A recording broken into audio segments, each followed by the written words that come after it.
Glória a Deus e a paz do Senhor, igreja. Eu faço uma pergunta para você nessa hora, nesse momento. Quem é Jesus para você? Quem é Jesus? Talvez você ora, você busca Ele, mas eu pergunto para você, quem é Jesus para você? Assim aconteceu na vida também. Jesus fez essa pergunta. A Bíblia diz que Jesus foi à região de Cesareia de Filipe e ali perguntou aos seus discípulos: quem as pessoas dizem ser o Filho do Homem? E eles responderam: uns dizem é João Batista, outros Elias, outros Jeremias ou um dos profetas. Isso está em Mateus capítulo 16, do versículo 13 ao 14. Essa é uma pergunta que eu faço para você nessa hora. Quem é Jesus para você? E Jesus faz essa mesma pergunta para os seus discípulos. E para vocês, quem eu sou? Pedro tomou a palavra: Senhor, Tu és o Filho de Deus. O apóstolo Pedro. E nós precisamos entender quem é Jesus para a nossa vida. Nós temos orado, temos buscado ao Senhor, mas precisamos conhecer quem é Jesus. Onde Jesus fala em João, no capítulo 8:32, conhecerei a verdade, e a verdade é Jesus. Conhecerei a verdade vai te libertar. Nós precisamos conhecer Jesus verdadeiramente. E Jesus, para mim, Ele é meu Salvador.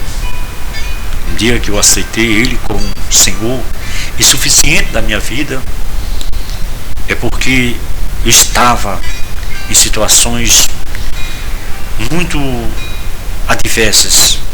Eu estava com muitos problemas. Eu talvez fui buscar socorro, como se diz, do Egito. E não todas as pessoas que estavam ao meu redor, eles tinham me abandonado. Eles tinham me deixado. Eu estava assim como num deserto. E sabemos que dentro do deserto que os milagres acontecem. Quando nós clamamos a Deus, quando nós buscamos a Ele, nós sabemos que vamos encontrar esse Jesus. E quando eu aceitei Jesus como Salvador, eu estava com a minha vida totalmente derrotada, fracassada.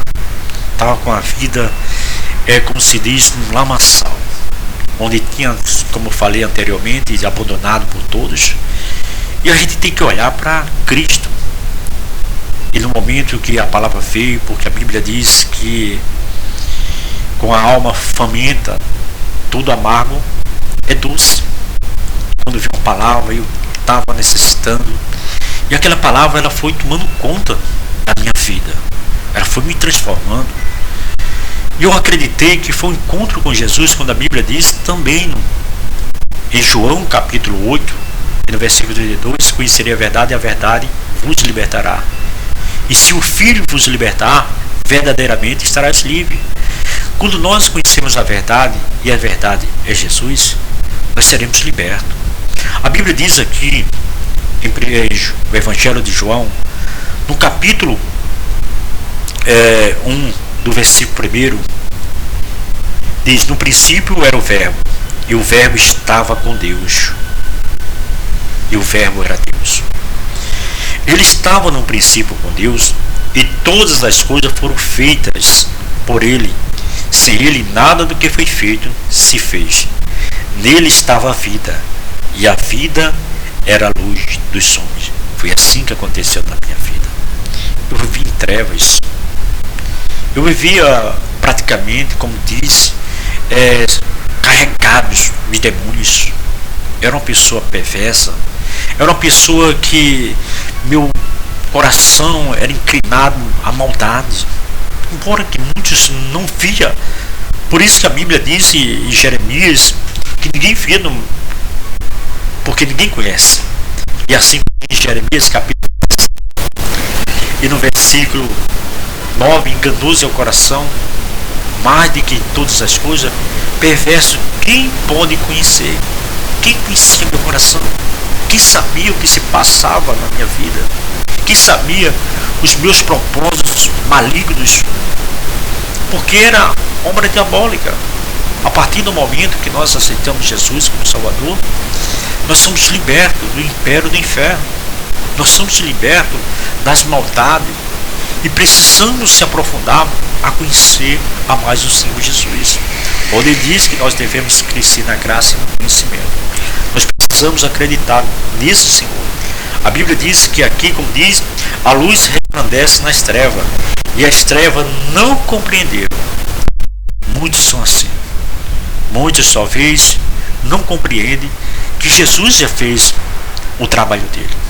A palavra do nosso Senhor Jesus diz que Deus já supriu todas as nossas necessidades em Cristo Jesus. Mas ele veio para nós, ele resplandeceu, ele nos tirou do império de Satanás. Assim diz a palavra do Senhor Jesus Cristo.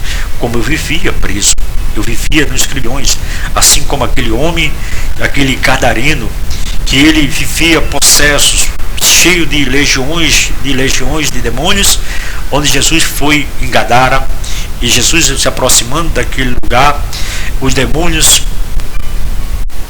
morreram e se prostraram diante do Senhor. E a Bíblia diz que Jesus perguntou quem era que estava ali. Ele disse legiões, porque era mais de 2.000, porque uma legião romana representa soldados romanos, e são 6.000 soldados. E ali existia uma legião daquele homem, uma pessoa só, cheio de demônios. Muitas vezes é assim que Jesus faz. Ele liberta, ele vem para aquele. A Bíblia diz que Jesus, ele é quem é Jesus? Ele é Deus. E ele vê as nossas falhas, ele vê os nossos erros, ele vê os nossos sofrimentos, ele conhece todas as coisas. Ele conhece quando nós estamos passando por uma situação, talvez uma situação que achamos que não tem saída. Ele sabe todas as coisas. A palavra do nosso Senhor Jesus Cristo diz que Jesus foi em Gadara e salvou aquele homem, libertou aquele homem e deu uma missão para ele de ser o primeiro missionário nas suas regiões. E a Bíblia diz que Jesus, ele é o nosso Salvador, nosso Criador. Quando diz no princípio era o Verbo e o Verbo estava com Deus. Se você analisar em Gênesis capítulo 1, no versículo 1, você vai ver que no princípio Deus criou todas as coisas. No princípio, onde Jesus já estava. Jesus já estava lá. Para dizer, Jesus, ele é o nosso Salvador. Jesus é Deus. Assim como Jesus, ele falou, perguntou para aqueles discípulos, quem é que diz que sou? Muitos achavam. Outros talvez aceitaram Jesus como Salvador da vida, mas não conhecem quem é Jesus. Talvez diz Jesus é um profeta. Talvez Jesus é um filho de Deus. Talvez não conhece profundamente. Conhecerei a verdade. E muitos estão presos em grilhões ainda. Muitos estão presos no vício da bebida, das drogas, e dizendo que recebeu Jesus no cigarro. Quantas pessoas eu tenho conhecido, pessoas que estão no vício do cigarro, e dizem, eu aceitei Jesus, Jesus um dia vai libertar. Não, é conhecerei a verdade, e a verdade vos libertará. Quando a Bíblia diz que enganoso é o coração, porque de fato é enganoso. A Bíblia diz que o coração do homem, ele é completamente inclinado para o mal. E no Salmo capítulo 51 e no versículo 5 diz, ei que eu nasci em iniquidade, em pecado me concedeu a minha mãe.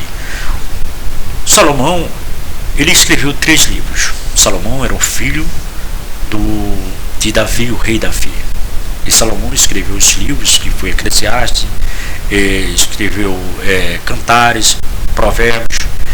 É um homem sábio. A gente vê que aqui no Salmo 51, que é um Salmo 51, versículo 1, e que nasci em iniquidade e em pecado concedeu a minha mãe.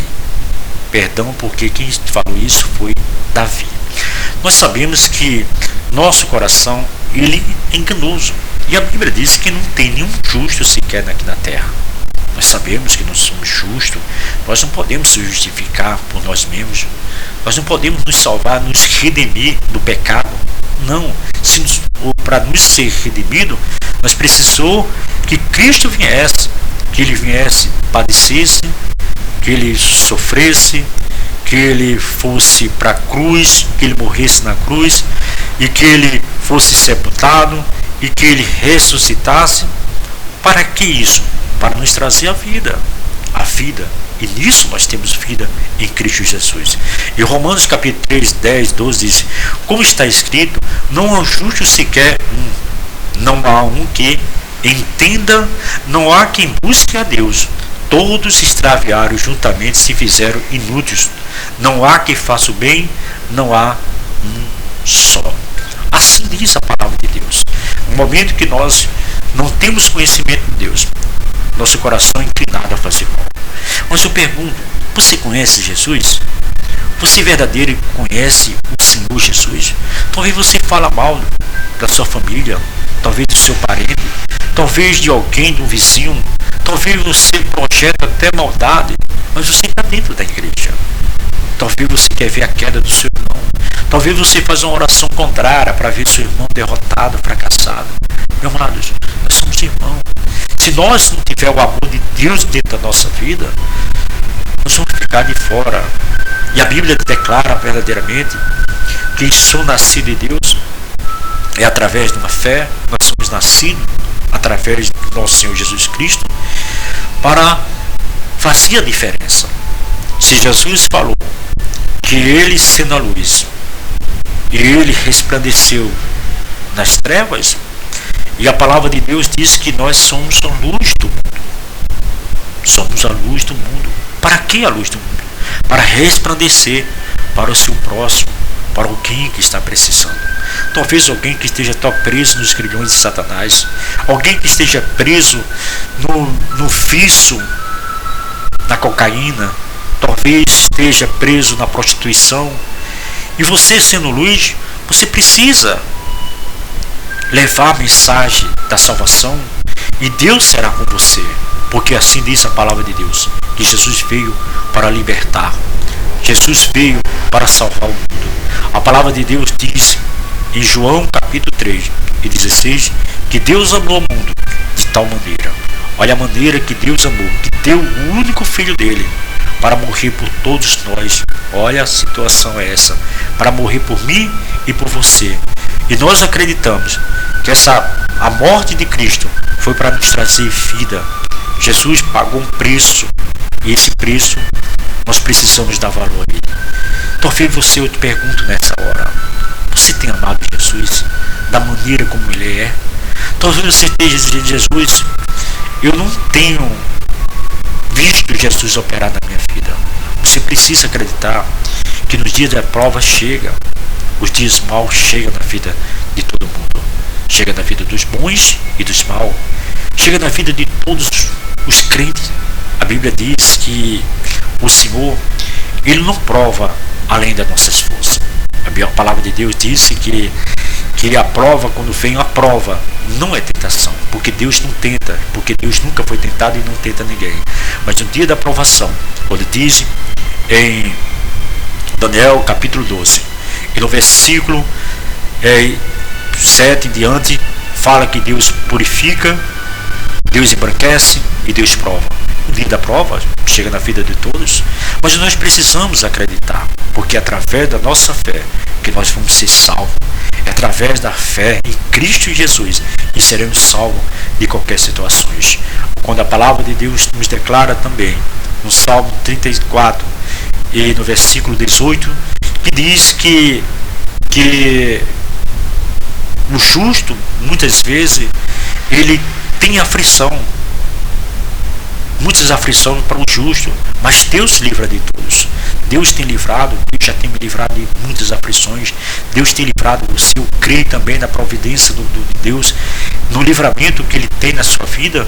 E assim eu te peço, igreja, que você continue mais acreditando no Deus do impossível, Deus que jamais abandona. E quem é esse Deus? É o nosso Senhor Jesus Cristo. Ele é nosso Pai, Ele é nosso amigo. Ele chegou para Filipe e disse: Filipe perguntou: Senhor, mostra o Pai. E Deus, Jesus falou para Filipe: quanto tempo eu estou convosco e você não conhece? Quem me vê, Filipe, vê o Pai. Nós sabemos quem vê Jesus. Bem-aventurados são aqueles que viram. Amém? São aqueles que viram e tiveram lá. Ele chegou para Tomé e disse: ó, Tomé, bem-aventurado são aqueles que crê. Acredita também. Os olhos que viram foram bem-aventurados, foram felizes. Mas a Bíblia diz que mais bem-aventurados são aqueles que não vê, mas que crê. E nós cremos que Jesus é o nosso Salvador. Eu faço uma pergunta nessa hora para você. Você já entregou a vida para Jesus? Ou talvez você não entregou a vida para Jesus? É o momento de você entregar a sua vida para Jesus, para que Ele possa escrever o seu nome no livro da vida. Porque a Bíblia diz que os livros vão se abrir. O livro da vida vai se abrir e vamos estar lá todos. O que nós fizemos pelas nossas obras, seremos condenados. A obra, ela não salva. Quando diz também que em Tiago capítulo 14, versículo 2:14, que nós não somos salvos por meio de obra. Quando diz também Efésios capítulo 2, versículo 8, nós somos salvos por meio da graça e por meio da fé. Isto não vem por meio de obra, para que nenhum homem se glorie, mas somos feitura de Cristo para boas obras. Feitura quer dizer parecido com Cristo para boas obras. Eu peço para você nesse momento que você entregue sua vida para Jesus. Faça aí nesse momento, se ajoelhe, talvez grite para Ele: Senhor, tem misericórdia de mim, eu preciso te conhecer. E quando é que você vai conhecer Jesus? Através da palavra, porque Jesus é a palavra. Não tem outra maneira de você conhecer Jesus. É através da palavra que Deus se manifesta na sua vida. Eu te peço nesse momento que você que quer aceitar Jesus, fique de joelho. Ou talvez você que esteja dentro no seu quarto. A Bíblia diz: entra no teu quarto, fecha a porta do teu quarto, ora em secreto, teu Pai que te vê te recompensará. É momento de você se humilhar diante de Deus. Amados, buscar as coisas que são lá do alto, onde Cristo está. Amém? Que Deus venha te fortalecer. A Bíblia diz também, em 1 João capítulo 4, 7, versículo 8, 4, 7, 8, diz: Amados, amamos uns aos outros, porque o amor de Deus, e todos que amam, é nascido de Deus e conhece a Deus. E aquele que não ama não conhece a Deus, porque Deus é amor. Deus é amor. E por isso nós precisamos se aproximar de Deus. Deus é muito bom. Ele é benigno, compassivo. É um Deus que sempre está pronto a socorrer os seus filhos, seja ele em situação que se encontre. Mas no momento que clamar, Deus responde. Nós analisamos dentro da Bíblia o quantos no momento de tempestade, onde Deus vê o seu povo passando por uma tempestade, por problema, será que Deus nos socorre? A Bíblia diz que em Mateus capítulo 14 que os seus discípulos estavam passando por uma tempestade, onde Jesus saiu, se ausentou um pouco e foi orar, e o barco ficou à beira da praia. Mas como o vento era muito forte, e saiu levando o barco e foi ficando distante da praia. No momento desse, Jesus começou a orar, e quando a Bíblia diz que Jesus orou, que na quarta vigília, os judeus ele dividia a noite em 4 vigílias. A primeira era de 6 às 9, das 9 às 12, das 12 às 3, das 3 às 6. E se dividia em 4. E nós analisamos algo, que Jesus chegou na quarta vigília, no momento que ele saiu de oração. E nós analisamos, por que Jesus fez tantos milagres? Por isso que é necessário entregar a vida para Ele. Por que Jesus fez tantos milagres? Qual o motivo que Jesus, porque Jesus fez 100% homem e 100% Deus? Mas por que os milagres aconteciam? Porque Jesus era de oração. A Bíblia diz que na quarta vigília, isso, quarta vigília, aproximadamente no lugar mais escuro. É assim que Deus se apresenta na nossa vida. É no momento que nós achamos que não temos mais saída, no momento escuro, que nós clamamos, Ele chega, porque Ele vê todas as coisas. E no momento da quarta vigília, Jesus chega naquele lugar E a Bíblia diz que era muito escuro. Os discípulos não conheceram porque Jesus foi andando sobre as águas. E Jesus andando, foi se aproximando do barco. Os discípulos começaram a gritar: é fantasma, é fantasma. E Jesus respondeu: sou eu. E Pedro tomou a palavra e disse: Senhor, se és tu, manda que eu vá. E Jesus: vem, Pedro. Pedro começou a andar sobre as águas, na ordem do nosso Senhor Jesus Cristo. Mas a Bíblia diz que no momento da tempestade, do vento contrário, Pedro tirou o olhar de Cristo e começou a olhar para a tempestade. E quando começou a olhar para a tempestade, ele começou a afundar e a pique. E ele começou a gritar: Jesus, me salva. E Jesus estendeu a mão e salvou. Quando nós estamos numa situação, a nossa fé está fracassando. Se nós não gritamos por Jesus, se nós não pedimos socorro dele, como é que ele vai nos salvar? Jesus quer salvar você. Jesus quer tirar você dessa situação, desse império, dessa bondade, desse coração enganoso, como diz a palavra de Deus. Mas Jesus estendeu a mão para Pedro e segurou pela mão e disse para ele: por que duvidasse, homem de pouca fé? Por que duvidasse? Às vezes nós duvidamos daquilo que Deus tem falado no nosso coração. Se Deus te prometeu, uma palavra deles lá em João capítulo 10, versículo 10, da parte B, que ele veio para nos dar vida e vida em abundância, nós temos que acreditar nessa vida em abundância. Nós precisamos acreditar que Deus é o Deus que supre todas as nossas necessidades. E que Deus, nessa hora, ele vem suprir sua necessidade. Talvez não seja material, mas espiritual. Talvez você está oprimido. Talvez você está com opressão. Talvez você está indo a uma depressão. Talvez o pavor está tomando conta de você. Mas Deus, nesse momento, ele quer te libertar. Eu te peço que nesse momento você comece a orar a Deus. Entregue sua vida para Jesus nesse momento. Em nome de Jesus. Este é o amor de Deus. É o amor. Para quem Jesus veio? Para todo aquele que nele crê. Se você crê que Jesus veio, que Jesus é Deus, receba ele como seu salvador da sua vida. Em nome de Jesus. Porque ele quer escrever o seu nome. Porque é necessário que nós confessamos. Nós precisamos confessar com a boca e crer com o coração que Jesus Cristo é o Senhor. Que nesse momento você entregue a vida para ele em nome de Jesus. E assim eu te abençoo. Em nome do Pai, do Filho e do Espírito Santo.